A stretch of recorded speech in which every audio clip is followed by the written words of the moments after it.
America, where he uses the US dollar almost every day. Now, he wants to travel to Germany, which uses the euro as its currency.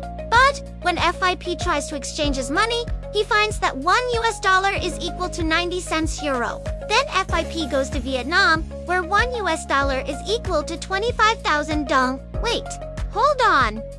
Why does money have different values? Why isn't 1 US dollar equal to 1 euro and 1 dong? And why do exchange rates keep changing every second? In this video, we're going to dive into the world of currencies, exchange rates, and why money isn't just equal. Before we talk about the reasons behind different currency values, let's first cover a short history of currency. For a long time, money was directly linked to precious metals like gold. This was known as the gold standard. Under the gold standard, a country's currency was backed by a certain amount of gold. For example, the US dollar was once tied to a fixed amount of gold. This helped keep exchange rates stable because a country couldn't just print more money without having more gold. It stopped governments from printing too much money. But as economies grew and global trade expanded, countries started moving away from the gold standard. It was getting harder to keep enough gold to back every unit of currency, especially during wars and crises. By the 1970s, most countries had switched to a new system called Fiat money. Fiat money is currency that has value because the government says it does, and people believe it. It's not backed by any physical asset like gold. That's why some people call it fake money.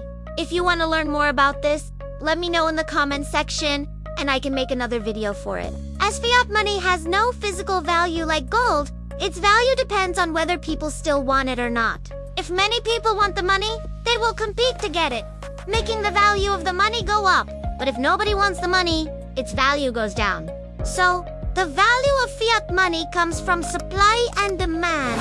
That's why the currency of strong economies, like the US dollar, is higher in value because more people want it. Meanwhile, the currency of weaker economies, like Venezuela, which had hyperinflation, is much lower because nobody, not even Venezuelans, wants it. So, in this video, we will look at how supply and demand affect the value of money. Section 1. And inflation. So, inflation is when the currency starts losing its value. Simply said, it's where there's more money compared to the amount of product and service. You can watch my video about why don't we just print more money to understand more about this. So, when a country has high inflation, its currency's value will decrease. Why? Because nobody wants to buy and hold a currency that is losing value. For example, in 2022, you can buy 2 loaves of bread for $10. But due to high inflation, 2 years later, in 2024, you can just buy a loaf of bread for $10. So, you buy fewer things with same amount of money. A real-life example is Zimbabwe. In the 1980s, the Zimbabwean dollar was worth more than the USAN dollar. Zimbabwean dollar was equal to 1.35 US dollars. But due to their failed land reform, economic problems, corruption, international sanctions, and printing money mindlessly, the value of the Zimbabwean dollar dropped dramatically. By the 2000s, 1 US dollar was equal to almost 600,000 Zimbabwean dollars. The government tried to fix it by changing the currency several times.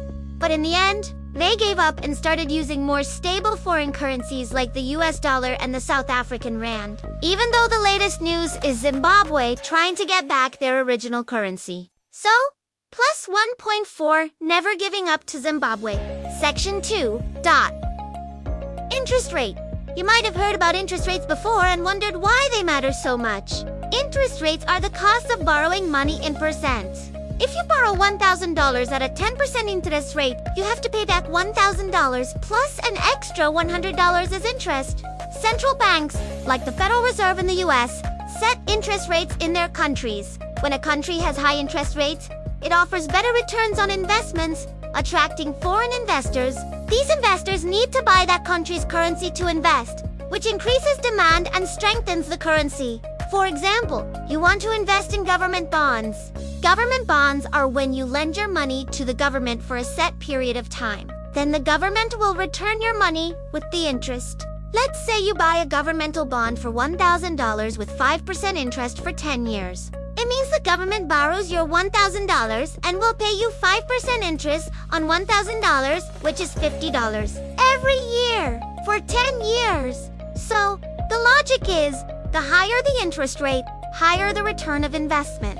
So, if the interest rate's higher than in Germany, investors might sell their euros and buy US dollars to invest in American bonds or savings accounts with higher returns. This increased demand for US dollars strengthens the currency. On the other hand, if US interest rates are falling, it offers lower returns, and investors might look elsewhere. This reduces demand for US dollar, causing its value to decrease. But a country cannot just make its interest rates as high as possible to attract investors. Why? Remember, interest is the cost of borrowing money.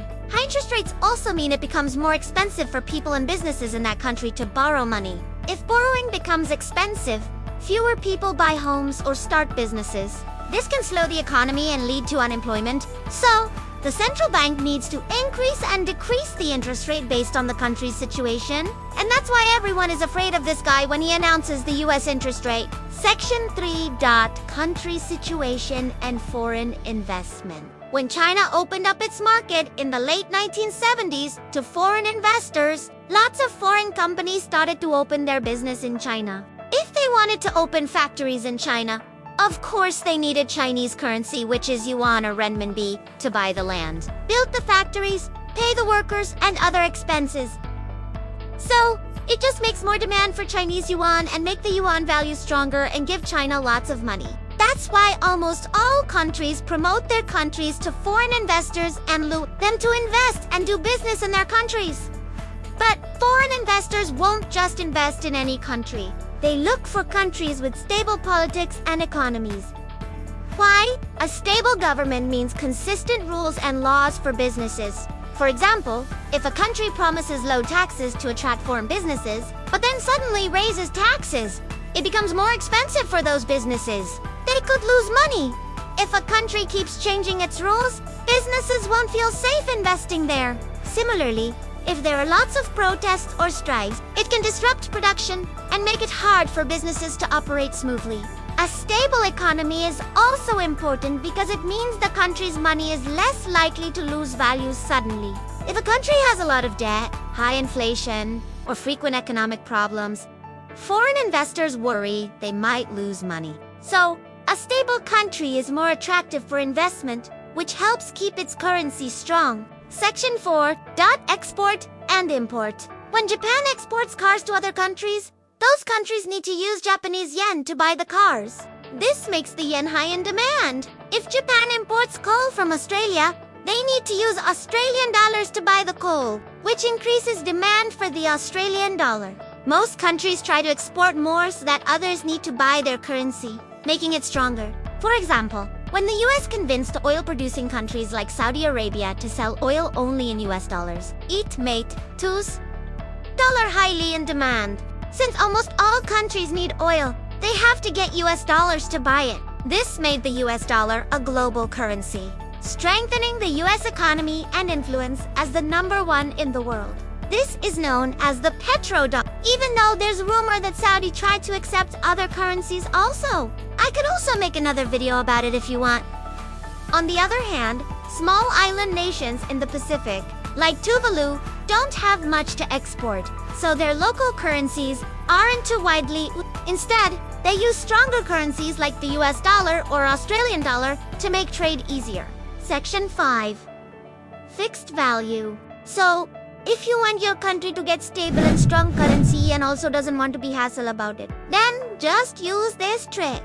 Just peg your currency to other currency of stronger and stable countries. For example, Brunei, an oil-rich, small sultanate in Southeast Asia, pegged their currency 1-to-1 to Singapore dollar. So, it means both currencies have exactly same value. And that's why you also can use Singapore dollar in Brunei and Vietnam. Another example is Belize, a small country next to Mexico, which pegs its currency, the Belize dollar, to the US dollar. They set the rate so that one Belize dollar is always equal to half a US dollar. So, if you want to change your US dollar to Belize dollar, you don't need to see the exchange rate. just double the amount. It's so easy, isn't it? Pegging a currency makes it stable and easy to manage, but the country becomes very dependent on the stronger country's economy. If the US dollar falls, the Belize dollar will fall too. So, if one currency lives, the other lives. If one dies, the other dies. So, these are some reasons why currencies have different values. Your next question might be, why don't all countries use the same currency, like a world dollar, so we don't